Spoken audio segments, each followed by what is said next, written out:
Bugun haqiqatan ham dunyoda ko'p ishlar bo'lyapti. E'tibor bilan qaraydigan bo'lsak, bo'rilar odamlarni emas, odamlar bo'rilarni tishlayotgan deydi. Shunaqa. Nega odamlar bo'ri sifat bo'lib ketyapti? Shunaqa, bilmayman. Hayvon sifat bo'lib Bu ketyapti. global davrda, globallashuv zamonida ijtimoiy tarmoqlar odamlar diydasini qotirdi. Men avvallari oqsollanib yurgan bir chumchuqni ko'rsangiz achinar edingiz. Hozir bo'laklarga bo'linib ketgan odamni ko'rib, men pinagini bizning ustiga borib rasmga olib, videoga olib yotgan zamonlarda yashayapmiz.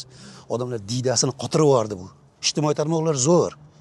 Agar undan yaxshi tomonlama foydalansangiz zo'r, lekin faqat uni men cheklovlarga qarshiman. Qanaqadir bir zapret deydi, o'sha taqiqlash, boshqa bunaqa narsalarga qarshi odamman. Lekin filtr shart. Filtr shart.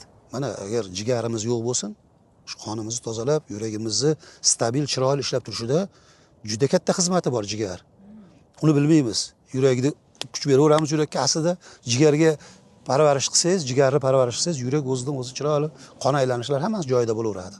Bu o'sha qaysi nuqtaga e'tibor qaratishni ko'pincha bilmaymizda.